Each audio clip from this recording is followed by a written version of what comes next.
Brought to you by Agilus Diagnostics. Health test की बात आती है तो मैं भरोसा करता हूँ India largest diagnostics company Agilus Diagnostics. खुद को टेस्ट करते रहो। नमस्कार, मैं हूं आपका दोस्त विजय विद्रोही। आप देख रहे हैं हमारा खास कार्यक्रम विजय फैक्टर। राहुल गांधी है कि मानते नहीं। आरएसएस यानी राष्ट्रीय स्वयंसेवक संघ ने अपनी तरफ से प्रस्ताव किया कि वो राहुल गांधी से मिलना चाहते हैं, लेकिन राहुल गांधी ने कोई तवज्जो तक नहीं दी, ना हाँ किया ना किया। कोई रिएक्शन लायक नहीं समझा इस प्रस्ताव को। बीजेपी चाह रही है कि एक नारा भी लेकर आई, पटोगे तो कटोगे। वो नारा इसलिए लेकर आई क्योंकि राहुल गांधी की नफरत के बाजार में मोहब्बत की दुकान खोली है का नारा बीजेपी को लगा कि चल निकला है।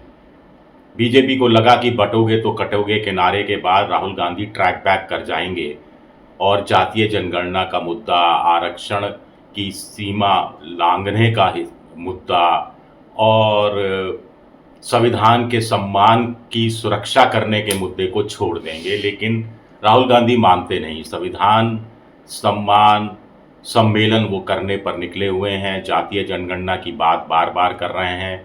तेलंगाना की सरकार ने जातीय जनगणना का काम, जातीय सर्वे का काम शुरू कर दिया है।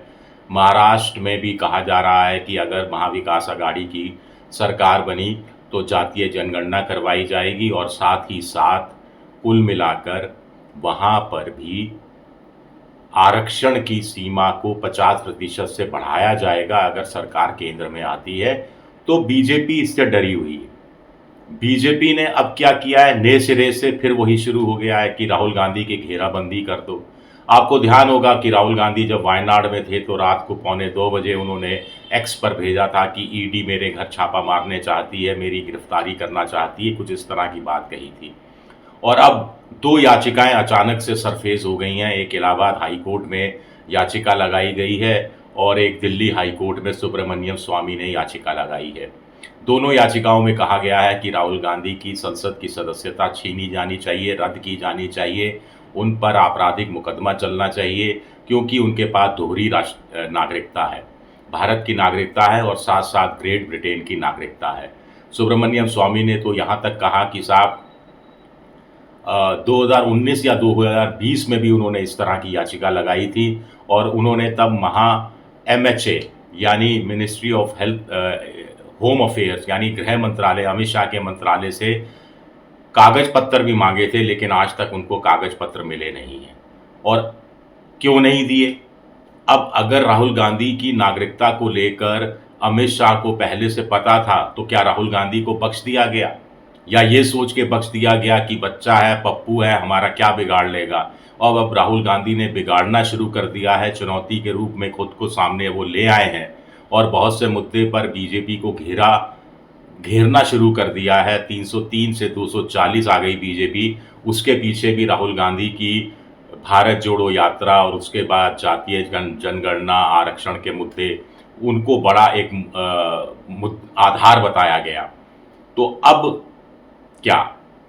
अब कहा जा रहा है कि एक सीलबंद लिफाफा पेश किया गया है। इलाहाबाद हाई कोर्ट ने भारत सरकार से पूछा कि आप अपनी राय दीजिए, आप बताइए क्या मामला है, क्योंकि ये बात तो विदेश मंत्रालय, गृह मंत्रालय ही बता सकता है कि राहुल गांधी के पास दोहरी नागरिकता है या नहीं।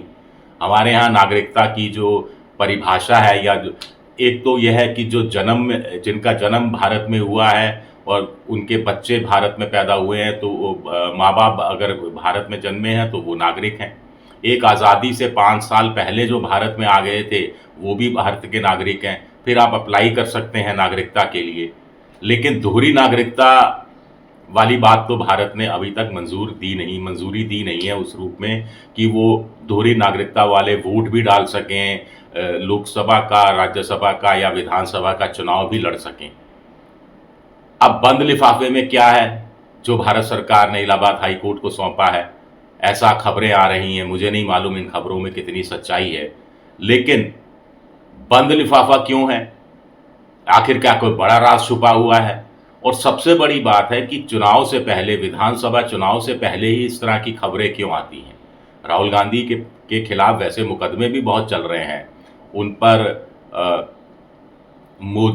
सारे मोदी चोर होते हैं जैसा जो बयान कथित रूप से दिया गया, उसको लेकर भी अवमानना का मानहानि का मुकदमा चल रहा है, संघ के खिलाफ जो कहा, वीर सावरकर के खिलाफ जो कहा, उसको लेकर भी अलग अलग अदालतों में मुकदमे चल रहे हैं या पुलिस की कार्रवाई चल रही है और वहाँ से उनको कभी कभी वो कोर्ट में भी पहुँचना पड़ता है, कभी कोर्ट में हाजिरी माफ़ी की बात करनी पड़ती है।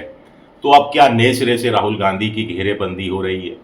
क्या बीजेपी आला कमान को, मोदी सरकार को ये लगता है कि राहुल गांधी गले की हड्डी बन गए हैं, फंस गए हैं गले में और इसको निकाल फेंकना ज़रूरी है, कांटा हो गए हैं, अब बहुत ज़रूरी हो गया है? या बीजेपी आला कमान को लगता है कि अब सोनिया गांधी के बाद, सोनिया गांधी तो राज्यसभा में है, अब प्रियंका गांधी भी वायनाड से चुनकर लोकसभा आ जाएंगी, तो एक भाई जब इस कदर भारी पड़ रहा था कुछ मामलों में, तो भाई बहन की जोड़ी भारी पड़ेगी, तो क्यों ना भाई को राजनीति के मैदान से बिल्कुल अलग थलग कर दिया जाए।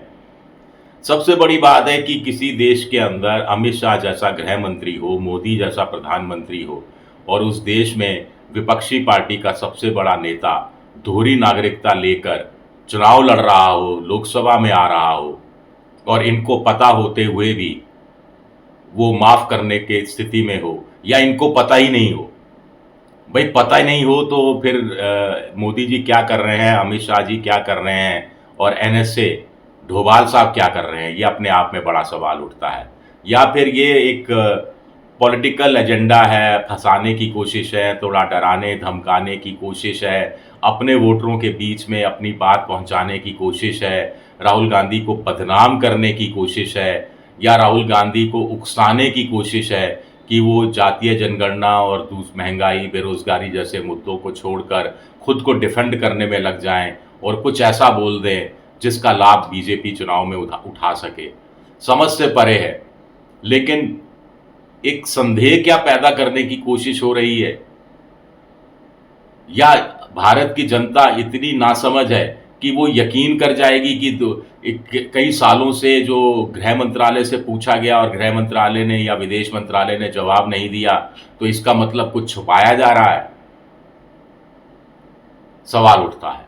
शुक्रिया, मेरा ये वीडियो देखने के लिए बहुत बहुत शुक्रिया।